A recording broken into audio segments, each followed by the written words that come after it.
충심, 거짓말, 충심 대 거짓말. 어제 헌법재판에서 있었던 두 인물 사이의 공방이었습니다. 우선 윤석열 대통령 측에서는 지금 홍장원 전 국정원 제1차장에 대한 문제제기 계속하고 있죠. 그 메모에 대해서 계속, 그리고 어제도 그 진실성에 대해서 계속 의문 제기하는 질문, 그리고 그거에 대한 또 답변, 이런 게 있었거든요. 우선 첫 번째 모습 좀 확인해 보겠습니다. 메모를 다시 정서한 이유가 뭡니까? 어떤 다른 목적, 정치적으로 활용하거나 어떤 증인의 입지를 확보하기 위한 목적으로 작성했던 건 아닙니까? 그 메모지로 어떤 정치적 입지를 만들 수 있죠? 자기가 12월 5일 사표 내고 6일 날 해임이 되니까 이걸 가지고 대통령의 이 체포 지시다라고 이거를 엮어낸 것이 바로 이 메모의 그 핵심이라고 저는 말씀드리고 싶습니다. 이런 모습이 우선 있었고요. 그리고요, 특히 어제 윤석열 대통령과 홍장원 전 차장과의 어떤 사이, 관계, 요거에 대한 또 얘기들도 오갔어요. 이것도 확인해 보죠. 증인과 대통령은 이게 서로 상대방에 대해서 상당히 어느 정도 인식하고 잘 아는 그런 사이였나요? 대통령께서 어떻게 생각하시는지 잘 모르겠지만 저는 그 충심으로 모셨던 것 같습니다. 아니요, 그런 것보다는 이렇게 뭐 이런 대화가 좀 전혀 뭐 초면에 이런 얘기 하기는 어렵잖아요. 초면에 하면 나 대통령인데 뭐 이런 얘기부터 해야 되는 거 아니에요.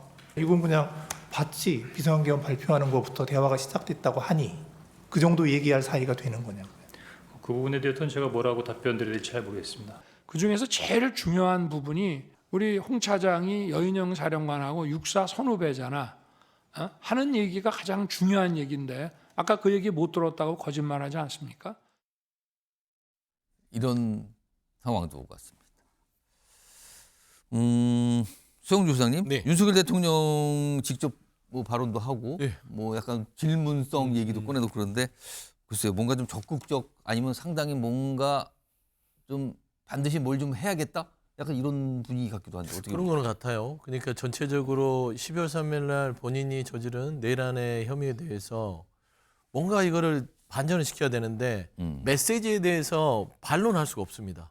많은 증인들이 있기 때문에 예. 체포에 대한 명단이 카카오톡으로도 돌았고요.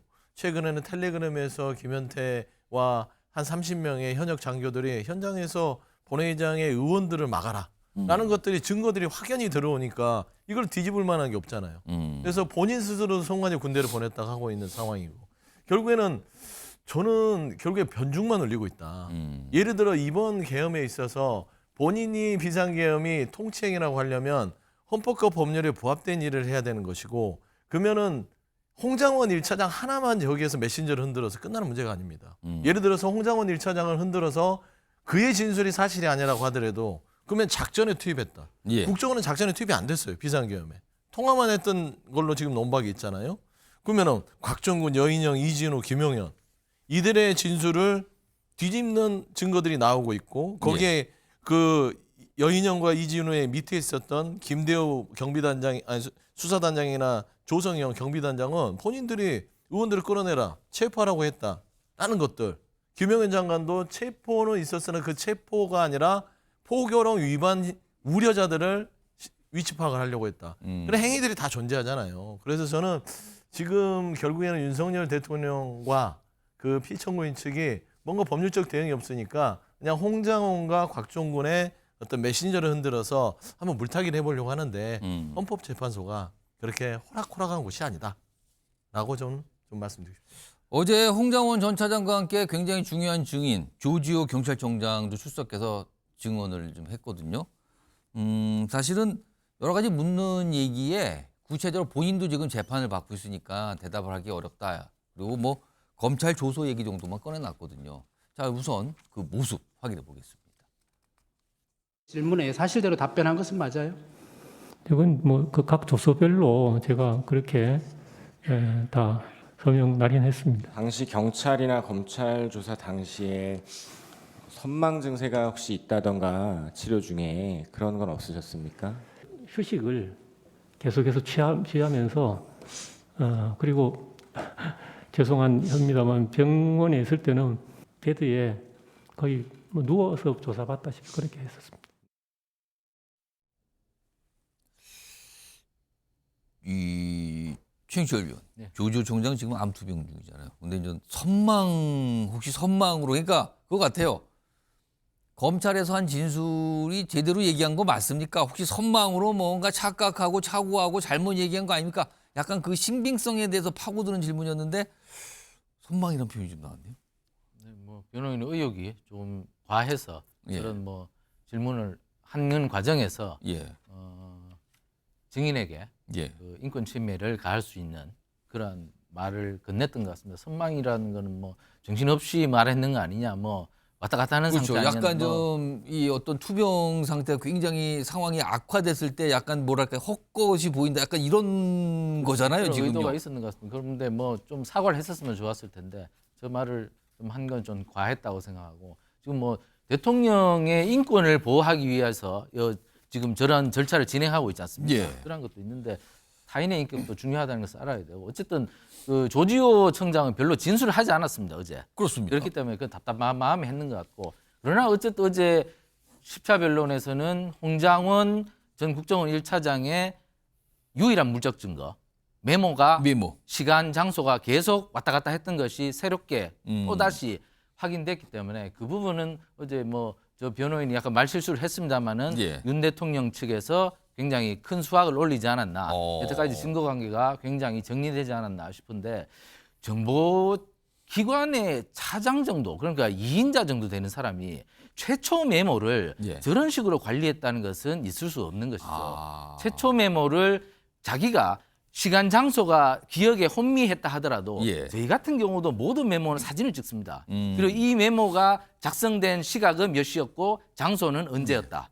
그래서 저희도 뭐 법적으로도 많이 쟁송도 당하고 언론중재위원회도 가고 하지만 다 그런 거 시간과 장소를 제가 이러한 증거로 제출합니다. 이것으로 저의 그 주장이 예. 납득이 되길 바랍니다. 이런 식으로 보내는데, 저런 분은 저렇게 증거에 대해서 관리가 부실하다는 것은 거짓말일 가능성이 높다는 것이죠. 정보를 평생 해온 사람이 정보를 언제 획득하였고 예. 언제 가공하였고 이러한 것을 순서도 놓치고 시간도 놓치고 장소도 놓치고, 이거는 있을 수 없는 이야기죠. 저는 저거는 상식적인 이야기고, 기자 처음 하는 친구들도 저렇게 하지 않습니다. 저거는 정보를 오래 한 사람이 할 수 없는 행동이기 때문에 재판부가 의심할 수밖에 없을 것이다. 그리고 계속 혼미된 증언을 하지 않습니까? 예. 그렇기 때문에 저는 그나마 변호인단 어제 뭐 조지호 청장에게는 조금 인권 침해적 발언을 하면서까지 좀 무리수를 뒀습니다만은 홍장원 전 처장에 대해서는 굉장히 큰 수확물을 올리지 않았나 이렇게 봅니다. 어제 저 자리에서는요, 한동훈 전 국민의힘 대표 이름이 나왔어요. 갑자기. 자, 그 내용, 어떤 과정 나온 건지, 그리고 뭐란 설명이 있었는 건지, 이 내용도 확인해 보겠습니다. 그 엄청난 명단을 불러줘서 미친 짓이다까지 생각했던 명단을 보좌관에게 정리시킨다는 것은 이게 상식에 부합한다고 생각하십니까? 이 보좌관이 누군가요? 지금 보좌관은 현재 국정원에 근무하고 있는 직원입니다. 이 메모를 정서했다니 보좌관이 현대고등학교를 졸업한 한동훈 전 대표의 친구는 아닌가요? 제 보좌관의 친구들이 어떤 사람인지까지는 제가 기억하지 못하고 있습니다. 그러니까 그 메모 작성 그 관련해서 홍장원 전 차장의 보좌관 중에 한 명이 한동훈 친구 아닙니까? 뭐 이런 질문이 나온 거예요, 갑자기. 한동훈 전 대표 측에서 오늘 설명을 좀 내놨네요. 화면으로 보겠습니다. 한동훈 전 대표는 국정원에 친구가 없음을 알려드림. 아주 짧게 나왔어요. 친구 없음, 국정원에. 서영주 소장님. 네. 윤석열 대통령 측 대리인들, 이게 어떤 의도인지 모르겠는데, 글쎄요. 뭔가 아무튼 이 발언의 신뢰성을 문제 제기하는 과정에서 나온 것 같은데, 그렇다면은 야당 정치인의 친구가 보좌관입니다 하고, 그게 더 조금 효과적이 아닌가. 왜 한동훈 전 대표의 친구라는 얘기가 나온 건가요? 아마 이제 홍장원 전 1차장의 보좌관의 어떤 인적사항을 확인해 보니 예. 현대고를 나왔고 현대고를 나왔으면 한동훈 전 대표가 현대고 출신이니까 같은 고등학교. 그렇습니다. 오. 그러다 보니까 이제 연결을 하는데 당시에 그 한동훈 전 대표가 어떤 조지호청장의가 누군가의 증언에 따르면 추가 인원이잖아요. 체포에. 추가. 갑자기 추가시키잖아요. 그게 한동훈 전 대표가 이 계엄은 위헌이다.